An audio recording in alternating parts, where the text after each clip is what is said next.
नमस्कार। आज हम सोशल मीडिया के एक ऐसे पहलू पर बात करने वाले हैं जो हमें शायद रोज महसूस नहीं होता, पर हमारी सोच पर, हमारी भावनाओं पर गहरा असर डाल रहा है। हाँ, वो छुपा हुआ असर है ना। बिल्कुल। हमारे पास एक दस्तावेज है, इसका शीर्षक है सोशल मीडिया अदृश्य जाल और हमारी सोच। तो आज इसी के आधार पर थोड़ी गहराई में उतरेंगे। कभी ध्यान दिया है कि फेसबुक खोलें या यूट्यूब तो अक्सर एक ही तरह की चीजें ज्यादा दिखती हैं? हाँ, होता है ऐसा।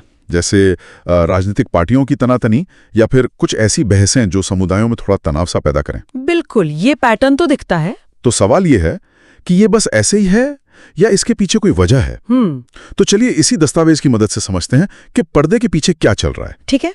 अच्छा, तो इस दस्तावेज में ना नेटफ्लिक्स की एक काफी चर्चित फिल्म है द सोशल डिलेमा, उसका जिक्र है। हाँ, मैंने भी सुना है उसके बारे में, काफी चर्चा हुई थी। उसका जो मेन आइडिया है वो ये कि भाई सोशल मीडिया पर हमें जो परोसा जाता है वो अक्सर कंपनियों के फायदे के हिसाब से होता है, हमारे भले के लिए हो जरूरी नहीं। सही। और एक बड़ी दिलचस्प बात इसमें कही गई है कि अगर कोई ऑनलाइन सर्विस मुफ्त है तो बहुत चांस है कि हम खुद ही प्रोडक्ट हों। बिल्कुल, मतलब हमारा अटेंशन, हमारा डेटा, वही उनका प्रोडक्ट है। एग्जैक्टली, हमारा ध्यान ही उनकी कमाई है। और यहीं पर एंट्री होती है एल्गोरिदम की।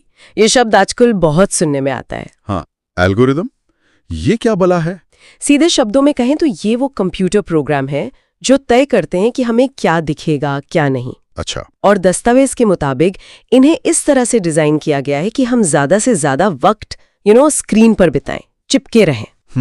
एंगेजमेंट बढ़ाने के लिए। हाँ, और इसमें अक्सर वो कंटेंट ज्यादा कामयाब होता है जो तेज भावनाएं जगाए, जैसे गुस्सा, डर या कोई बहुत तीव्र प्रतिक्रिया। मतलब नेगेटिव चीजें ज्यादा चलती हैं। पर लोग रुकते हैं, स्क्रॉल करते हैं, शेयर करते हैं, और यही सब कंपनियों के लिए क्या है? पैसा, मुनाफा। बिल्कुल। दस्तावेज में कुछ पूर्व इंजीनियरों का भी जिक्र है जो फेसबुक, गूगल जैसी जगहों पर काम कर चुके हैं। अच्छा, वो क्या कहते हैं? वो बताते हैं कि ये सिस्टम धीरे धीरे, मतलब बहुत सटल तरीके से हमारी सोच को बदल सकते हैं। ये ट्रैक करते हैं कि हमें क्या पसंद है, क्या नापसंद, किस चीज से हमें गुस्सा आता है। हमारी भावनाओं को ट्रैक करते हैं। हाँ, और फिर उसी हिसाब से हमें कंटेंट दिखाते हैं, हमें एक खास दिशा में धकेलते हैं। और मजे की बात ये कि वो जानकारी सच हो या झूठ, एल्गोरिदम को इससे ज्यादा फर्क नहीं पड़ता। अरे बाप रे, मतलब ये जानबूझकर एक दिशा में ले जाने की कोशिश है। सीधे तौर पर शायद जानबूझकर कहना ठीक न हो। उनका पहला मकसद तो हमें प्लेटफॉर्म पर बनाए रखना है, लेकिन उसे करने के लिए जो तरीके अपनाए जाते हैं उनका साइड इफेक्ट ये होता है कि हमारी सोच प्रभावित होती है। ये तो काफी सोचने वाली बात है। बिल्कुल, और ये सब पर्दे के पीछे होता है, हमें पता भी नहीं चलता। हाँ, और इसका असर सिर्फ ऑनलाइन नहीं रहता है ना, हम अपने आसपास देखते हैं, अपने परिवार में। सही कहा। दस्तावेज भी यही कहता है कि अगर किसी के फोन पर लगातार मान लीजिए भड़काऊ पोस्ट आ रहे हैं या सिर्फ एक ही पार्टी की तारीफें दिख रही हैं, दूसरे की बुराई, तो ये शायद सिर्फ इत्तेफाक ना हो। ये एक सोची समझी रणनीति का हिस्सा हो सकता है। उनको वही फीड किया जा रहा है जिससे उनकी सोच एक खास ढर्ले पर चले। तो उन्हें दोष देना भी ठीक नहीं, क्योंकि उन्हें दिखाया ही वही जा रहा है। बिल्कुल, इसीलिए दस्तावेज इसे एक अदृश्य जाल कह रहा है। हाँ, अदृश्य जाल। और इसका बड़ा असर क्या है? एक तो ये हमारी आजादी से सोचने की क्षमता को कम कर सकता है, और दूसरा समाज में ध्रुवीकरण, मतलब पोलराइजेशन को बढ़ाता है। पोलराइजेशन यानी लोगों का गुटों में बढ़ जाना। हाँ, क्योंकि एल्गोरिदम हमें अक्सर वही दिखाता है जिससे हम पहले से सहमत हैं या जो हमारे जैसे विचार वाले लोग देख रहे हैं। दूसरी तरफ की बातें कम दिखती हैं या दिखती ही नहीं, इससे दूरियां बढ़ती हैं। ये तो वाकई गंभीर है। तो सवाल ये है कि अब किया क्या जाए, इस जाल से कैसे बचें? हाँ, ये जरूरी सवाल है। दस्तावेज कुछ प्रैक्टिकल चीजें बताता है। पहली और सबसे जरूरी, सोशल मीडिया पर जो दिखे उस पर आंख बंद करके यकीन ना करें। बिल्कुल, क्रिटिकल थिंकिंग। कोई भी खबर, कोई जानकारी, खासकर अगर वो बहुत चौंकाने वाली लगे या बहुत ज्यादा गुस्सा दिलाने वाली लगे, तो उसे कम से कम 2 अलग भरोसेमंद जगहों से क्रॉस चेक जरूर करें। सही, वेरीफाई करना बहुत जरूरी है।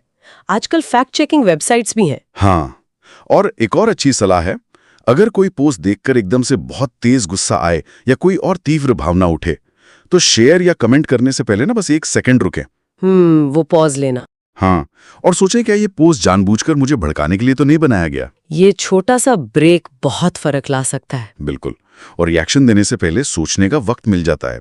इसके अलावा दस्तावेज स्क्रीन से ब्रेक लेने की भी सलाह देता है। हाँ, डिजिटल डिटॉक्स जिसे कहते हैं। बिल्कुल, थोड़ा टाइम परिवार के साथ बिताना, बाहर घूमना, प्रकृति में जाना, ये दिमागी शांति के लिए बहुत जरूरी है। और सबसे बड़ी बात शायद ये है कि इस पूरे जाल के काम करने के तरीके को समझना। अगर हम ये समझ जाएं कि ये सिस्टम कैसे हमें प्रभावित कराए, तो हम अपनी सोच पर थोड़ा कंट्रोल वापस पा सकते हैं। सही कहा, जानकारी ही बचावे एक तरह से। हाँ, और ये सिर्फ हमारे लिए नहीं बल्कि एक ज्यादा जागरूक समाज बनाने के लिए भी जरूरी है। तो आज हमने इस दस्तावेज के जरिए सोशल मीडिया के उस अनदेखे लेकिन बहुत ताकतवर पहलू को समझने की कोशिश की। आखिर में ये दस्तावेज हमें एक सवाल सोचने पे मजबूर करता है। अगली बार जब आप कोई ऑनलाइन वीडियो देखें या कोई मैसेज फॉरवर्ड करें या कोई पोस्ट शेयर करें, तो बस एक पल के लिए रुकें और खुद से पूछें, ये जो मैं सोच रहा हूं या करने जा रहा हूं, क्या ये वाकई मेरी अपनी मर्जी है या मेरे लिए कोई और सोच रहा है? बहुत गहरा सवाल है ये, सोचने लायक।